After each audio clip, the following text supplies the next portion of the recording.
ಧರ್ಮಸ್ಥಳದಲ್ಲಿ ಎಸ್ಐಟಿ ತಂಡದಿಂದ ನಿರಂತರ ಶೋಧ ನಡೀತಾ ಇದೆ. ಈ ಶೋಧದಲ್ಲಿ ಸಿಕ್ಕಿದ್ದೇನು ಅಂತ ಕೇಳಿದ್ರೆ ಲೋಡ್ ಗಟ್ಟಲೆ ಮಣ್ಣು, ಕಿತ್ತೋದ ಎಟಿಎಂ ಕಾರ್ಡ್, ಮಣ್ಣು ಹಿಡಿದ ಪ್ಯಾನ್ ಕಾರ್ಡ್ ಹೊರತುಪಡಿಸಿದ್ರೆ ಇನ್ಯಾವ ಸಾಕ್ಷಿಯೂ ಕೂಡ ಈವರೆಗೂ ಲಭ್ಯ ಅಲ್ಲ. ಹಾಗಾದ್ರೆ ಧರ್ಮಸ್ಥಳ ಶೋಧ ಮೂರನೇ ದಿನ ಬಿಗ್ ಟ್ವಿಸ್ಟ್ ಸಿಗುತ್ತಾ? 5 ಸ್ಪಾಟ್ಗಳಲ್ಲಿ ಸಿಕ್ಕಿದ್ದು ಬರೀ ಮಣ್ಣಷ್ಟೇ.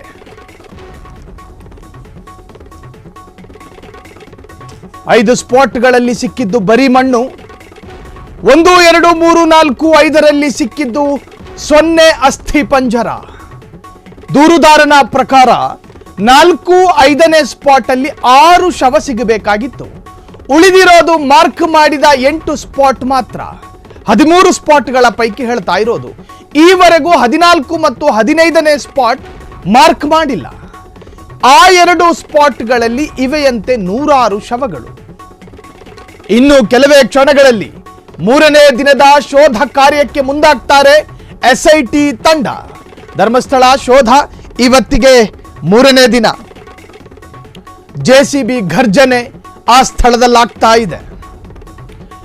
13 ಸ್ಥಳಗಳನ್ನು ಮಾರ್ಕ್ ಮಾಡಲಾಗಿತ್ತಲ್ಲ, ಅದರಲ್ಲಿ ಈಗಾಗಲೇ 5 ಮಾರ್ಕ್ ಮಾಡಲಾದ ಸ್ಥಳಗಳನ್ನು ಅಗೆಯಲಾಗಿದೆ.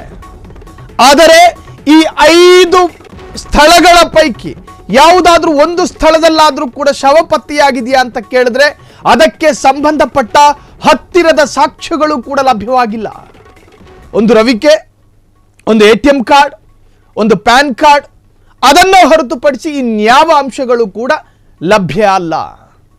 ಹಾಗಾದ್ರೆ ದೂರುದಾರ ಆರಂಭದಲ್ಲೇ ಅತ್ಯಂತ ಆತ್ಮವಿಶ್ವಾಸದಿಂದ ಏನು ಅಭಿಪ್ರಾಯವನ್ನು ವ್ಯಕ್ತಪಡಿಸಿದ್ನಲ್ಲ, ಆ ಅಭಿಪ್ರಾಯ ಹಂತ ಹಂತವಾಗಿ ಸುಳ್ಳಾಗ್ತಾ ಇದೆಯಾ?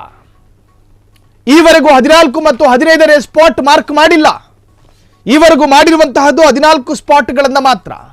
13 ಸ್ಪಾಟ್ಗಳ ಪೈಕಿ 5 ಮಾರ್ಕ್ ಮಾಡಿದ ಜಾಗದವರೆಗೂ ಕೂಡ ಅಗೆಯಲಾಗಿದೆ. ಧರ್ಮಸ್ಥಳ ಶೋಧ ಮೂರನೇ ದಿನ. ಇವತ್ತಾದ್ರೂ ಕೂಡ ಶವ ಸಿಗುತ್ತಾ? 5 ಸ್ಪಾಟ್ಗಳಲ್ಲಿ ಸಿಕ್ಕಿದ್ದು ಬರೀ ಮಣ್ಣಷ್ಟೇ. ಎಸ್ಐಟಿ ತನಿಖಾ ತಂಡ ಸಾಕ್ಷಿದಾರನ ಎಲ್ಲಾ ಮನವಿಗಳನ್ನು ಸ್ವೀಕರಿಸಿಕೊಂಡಿದೆ. ಆರಂಭದಲ್ಲಿ ಆತ ಹೇಳ್ತಾ ಇದ್ದ ಈ ಸಣ್ಣ ಆಯುಧಗಳಿಂದ ಮಣ್ಣಾಗಿಯೋದಕ್ಕೆ ಸಾಧ್ಯ ಇಲ್ಲ, ಜೆಸಿಬಿ ಕರೆಸಿ, ಅದು ಕೂಡ ಕರ್ಸಾಯಿತು. ಅದಾದ ನಂತರ ಬೇರೆ ಬೇರೆ ಮಾರ್ಕ್ ಮಾಡಿರೋ ಜಾಗದಲ್ಲಿ ಫಸ್ಟ್ ಅಗಿಯೋಣ ಅಂತ ಹೇಳಿದ್ರು, ಇಲ್ಲ, ಹಂತ ಹಂತವಾಗಿ ಅಗಿತಾ ಹೋದ್ರು, ಅಲ್ಲಿಯೂ ಕೂಡ ಲಭ್ಯ ಅಲ್ಲ. ಈವರೆಗೂ ಯಾವ ಹೆಣಗಳು ಕೂಡ ಪತ್ತೆಯಾಗಿಲ್ಲ. 5 ಸ್ಪಾಟ್ಗಳಲ್ಲಿ ಸಿಕ್ಕಿದ್ದು ಬರೀ ಮಣ್ಣಷ್ಟೇ. 1, 2, 3, 4, 5ರಲ್ಲಿ ಸಿಕ್ಕಿದ್ದು 0 ಅಸ್ಥಿ ಪಂಜರ. ದೂರುದಾರನ ಪ್ರಕಾರ 4, 5ನೇ ಸ್ಪಾಟ್ ಅಲ್ಲಿ 6 ಶವ ಸಿಗಬೇಕಾಗಿತ್ತು. ಉಳಿದಿರೋದು ಮಾರ್ಕ್ ಮಾಡಿದ 8 ಸ್ಪಾಟ್ ಮಾತ್ರ. ಹೌದು, ಮನುಷ್ಯ ಸ್ವಾಭಾವಿಕ. ಆ ಕಾಲಘಟ್ಟದಲ್ಲಿ ಹುಲ್ಲು ಬೆಳೆಯದೇ ಇರತಕ್ಕಂತಹ ಪ್ರದೇಶ ಈ ಘಟ್ಟದಲ್ಲಿ ಹುಲ್ಲು ಬೆಳೆದಿರಬಹುದು.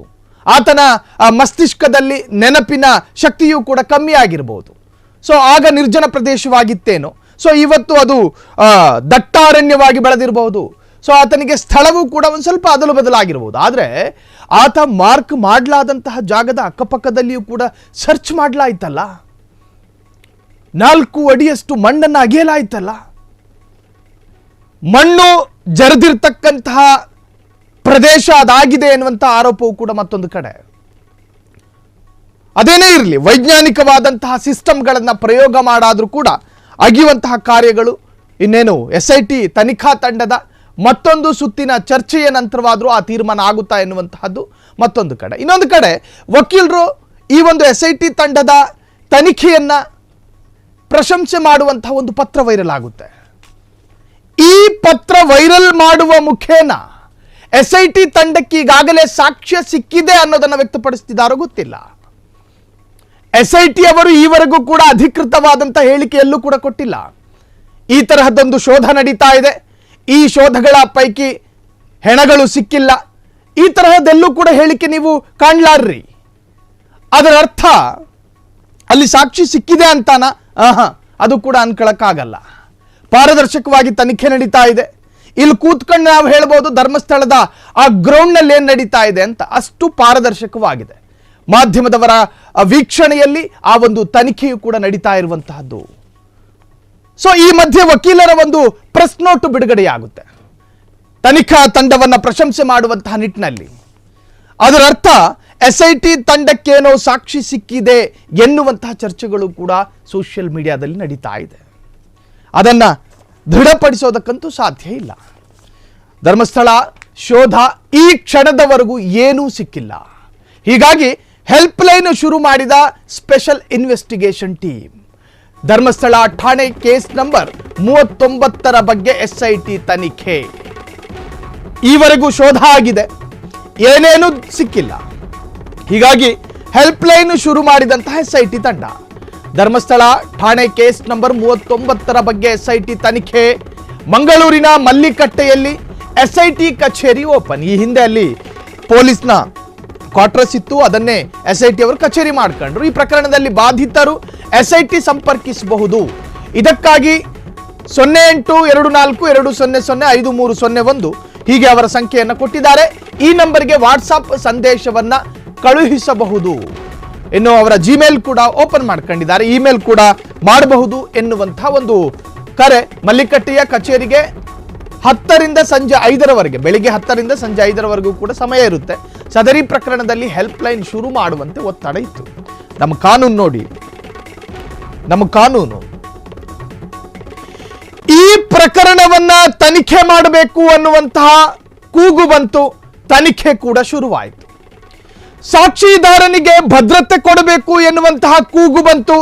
ಸಾಕ್ಷಿದಾರನಿಗೆ ನಮ್ಮ ಕಾನೂನು ಭದ್ರತೆಯನ್ನ ಕೊಡ್ತು.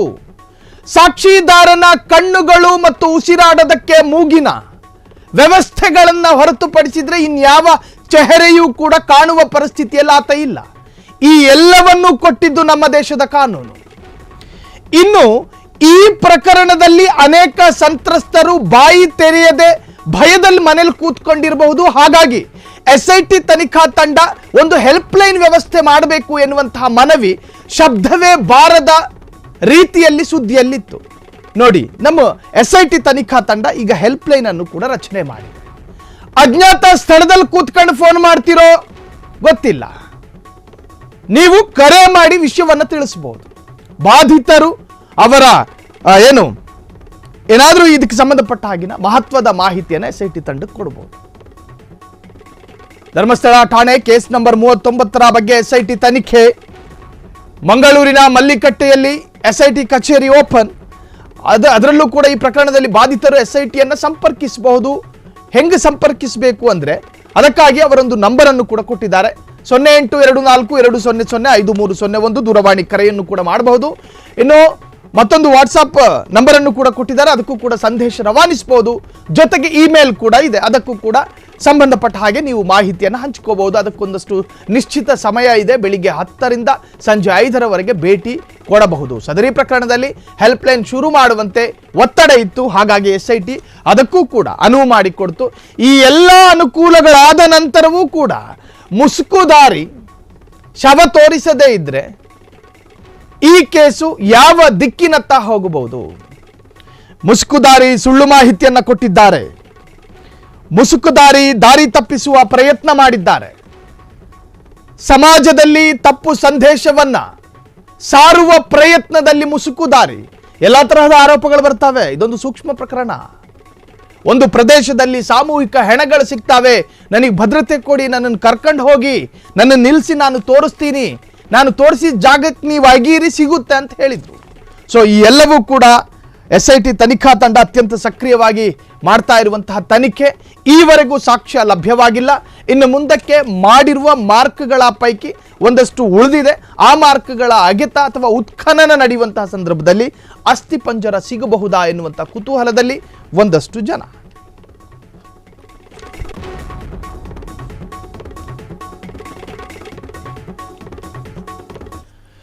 ಆ ಸ್ಥಳದಲ್ಲಿ ಸಿಕ್ಕಿದ್ದು ರೆಡ್ ಬ್ಲೌಸ್ ATM ಕಾರ್ಡ್ ಪತ್ತೆ ಪ್ರಕರಣಕ್ಕೆ ಈಗ ಹೊಸ ಟ್ವಿಸ್ಟ್ ಒಂದು ಸಿಗ್ತಾ ಇದೆ. ATM ಕಾರ್ಡ್ ಲಕ್ಷ್ಮಿಯದ್ದು. 2009ರ ಲಕ್ಷ್ಮಿ ಒಬ್ಬರೇನಾ? ರೆಡ್ ಬ್ಲೌಸ್ ATM ಕಾರ್ಡ್ ಅಲ್ಲಿ ಸಿಕ್ಕಿತ್ತಲ್ಲ, ಅದು 2009ರ ಲಕ್ಷ್ಮಿ ಒಬ್ಬರೇನಾ? 2009ರಲ್ಲಿ ಗಂಗೋತ್ರಿ ಗೆಸ್ಟ್ ಹೌಸ್ ನಲ್ಲಿ ಲಕ್ಷ್ಮಿ ಎಂಬಾಕೆ ಸಾವನ್ನಪ್ಪಿದ್ರು. ಎಸ್, ಈ ಒಂದು ಸಾವು ಪ್ರಕರಣವೂ ಕೂಡ ಚರ್ಚೆಯಾಗಿತ್ತು.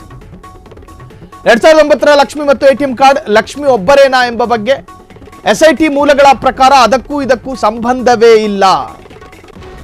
ಆ ಎರಡು ಪ್ರಕರಣಗಳಿಗೂ ಒಂದಕ್ಕೊಂದು ನೇರ ಸಂಬಂಧ ಇಲ್ಲ. ಹೀಗಾಗಿ ATM ಕಾರ್ಡ್ ಲಕ್ಷ್ಮಿ ಯಾರೆಂಬ ಬಗ್ಗೆ SIT ತನಿಖೆ. ರೆಡ್ ಬ್ಲೌಸ್ ATM ಕಾರ್ಡ್ ಪತ್ತೆ ಪ್ರಕರಣಕ್ಕೆ ಹೊಸ ತಿರುವೊಂದು ಸಿಗ್ತಾ ಇದೆ. ATM ಕಾರ್ಡ್ ಲಕ್ಷ್ಮಿ ಹೆಸರಿನಲ್ಲೇ ATM ಕಾರ್ಡ್ ಇದ್ದಿದ್ದು. 2009 ಗಂಗೋತ್ರಿ ಗೆಸ್ಟ್ ಹೌಸ್ ನಲ್ಲಿ ಲಕ್ಷ್ಮಿ ಎಂಬಾಕೆ ಸಾವನ್ನಪ್ಪಿದ್ರು. ಸೊ ಈ ATM ಕಾರ್ಡಿಗೂ ಸಾವನ್ನಪ್ಪಿರ್ತಕ್ಕಂತಹ ಲಕ್ಷ್ಮಿಗೂ ಏನಾದರೂ ಸಂಬಂಧ ಇದೆಯಾ? SIT ತನಿಖಾ ತಂಡ ಇದನ್ನ ಆಸಕ್ತಿ ವಹಿಸಿನೇ ಇದರ ತನಿಖೆಯನ್ನು ಮಾಡ್ತಾ ಇದೆ. ಸೊ ಆಳ ಅಗಲವನ್ನ ಕಂಡುಹಿಡಿಯುವಂತಹ ಪ್ರಯತ್ನದಲ್ಲಿ SIT ತನಿಖಾ ತಂಡ. ಆದರೆ ಒಂದು ಮೂಲಗಳ ಪ್ರಕಾರ ಅದಕ್ಕೂ ಇದಕ್ಕೂ ಸಂಬಂಧವೇ ಇಲ್ಲ ಎಂದು ಹೇಳಲಾಗ್ತಾ ಇದೆ. ಆದರೂ ಕೂಡ ಇದು ಅತ್ಯಂತ ಸೂಕ್ಷ್ಮ ಪ್ರಕರಣ ಆಗಿರೋದ್ರಿಂದ ಸಂದೇಹ ಬಂದ ಕಡೆ ಎಲ್ಲವೂ ಕೂಡ ತನಿಖೆಗಳು, ಎನ್ಕ್ವೈರಿಗಳು ಎಲ್ಲವೂ ಕೂಡ ನಡೀತಾ ಇದೆ. 2009 ಲಕ್ಷ್ಮಿ ಮತ್ತು ATM ಕಾರ್ಡ್ ಸಿಕ್ಕಿತ್ತು, ಅದು ಲಕ್ಷ್ಮಿಯ ಹೆಸರಿನಲ್ಲಿತ್ತು. ಹಾಗಾಗಿ ಈ ಹಿಂದೆ ಸಾವನ್ನಪ್ಪಿದ ಪ್ರಕರಣ ದಾಖಲಾಗಿತ್ತಲ್ಲಿ. ಸೊ ಆ ಪ್ರಕರಣಕ್ಕೂ ಇದಕ್ಕೂ ಈ ATM ಕಾರ್ಡ್ಗೆ ಏನಾದರೂ ಸಂಬಂಧ ಇದೆ? ಈಗ ಆರೋಪ ಇರೋದೇನು, ಅಲ್ಲಿ ಹೆಣ್ಮಕ್ಳು ಬರ್ತಾ ಇದ್ರು, ಅವರನ್ನ ಅತ್ಯಾಚಾರ ಮಾಡಲಾಗ್ತಾ ಇತ್ತು, ಅವರನ್ನ ಕೊಂದ ನಂತರ ಈ ಸ್ಥಳದಲ್ಲಿ ಅವರನ್ನ ಹೂಳಲಾಗ್ತಾ ಇತ್ತು ಅಂತ. ಯಾವ ಸ್ಥಳದಲ್ಲೂ ಹೂಳಲಾಗ್ತಾ ಇತ್ತು ಅಲ್ಲೊಂದು ATM ಕಾರ್ಡ್ ಸಿಗುತ್ತೆ. ಸ್ವಾಭಾವಿಕವಾಗಿ ಒಂದು ಸಂದೇಹ ಮನುಷ್ಯರಿಗೆ, ಇಲ್ಲೇ ATM ಕಾರ್ಡ್ ಸಿಕ್ಕಿದೆ, ಆ ATM ಕಾರ್ಡ್ ಯಾರ್ದು ಅನ್ನೋದನ್ನ ಕಂಡು ಹಿಡೀರಿ. ಒಂದು ವೇಳೆ ಆ ವ್ಯಕ್ತಿ ಸತ್ತು ಹೋಗಿದ್ರೆ, ಈ ಹಿಂದೆ ಅಸಹಜ ಸಾವುಗಳೇನಾದ್ರೂ ದಾಖಲಾಗಿದ್ರೆ ಅದಕ್ಕೂ ಇದಕ್ಕೂ ತಾಳೆ ಹಾಕಿ ನೋಡಿ, ನಿಮಗೆ ಗೊತ್ತಾಗುತ್ತೆ ಅನ್ನುವಂಥದ್ದು. ಈಗ ಲಕ್ಷ್ಮಿ ಎಂಬಾಕೆಯ ATM ಕಾರ್ಡ್ ಸಿಕ್ಕಿದೆ. ಈ ಹಿಂದೆ ಅಲ್ಲೊಂದು ಲಾಡ್ಜ್ನಲ್ಲಿ ಸಾವಿನ ಪ್ರಕರಣವೂ ಕೂಡ ದಾಖಲಾಗಿದೆ, ಅದು ಕೂಡ ಲಕ್ಷ್ಮಿ. ಆ ಲಕ್ಷ್ಮಿಗೂ ಈ ಕಾರ್ಡಿಗೆ ಏನಾದರೂ ಸಂಬಂಧ ಇದೆಯಾ ಅಂತ ಕೇಳಿದ್ರೆ ಕೆಲ ಮೂಲಗಳ ಪ್ರಕಾರ ಅದಕ್ಕೂ ಇದಕ್ಕೂ ಸಂಬಂಧ ಇಲ್ಲ, ಅದಕ್ಕೂ ಇದಕ್ಕೂ ತಾಳೆ ಆಗ್ತಾ ಇಲ್ಲ ಎನ್ನುವಂಥ ಮಾಹಿತಿ.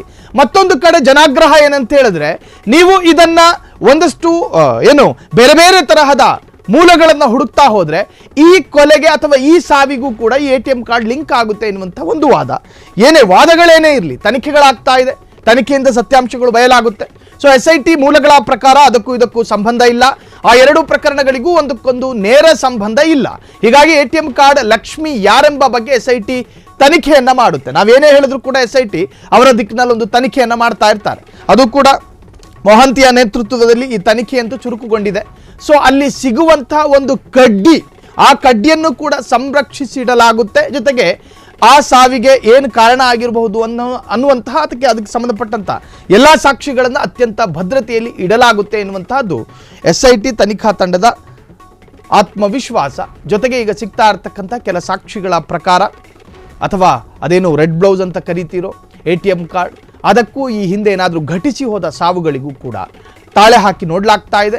ಈಗ ಬರ್ತಿರ್ತಕ್ಕಂಥ ಅಪ್ಡೇಟ್ಸ್ಗಳ ಪ್ರಕಾರ ಈ ATM ಕಾರ್ಡ್ನ ಲಕ್ಷ್ಮಿಗೂ ಈ ಹಿಂದೆ ಸತ್ತಂತಹ ಲಕ್ಷ್ಮಿಗೂ ಯಾವುದೇ ತರಹದ ಸಂಬಂಧಗಳು, ನೇರ ಸಂಬಂಧ ಇಲ್ಲ.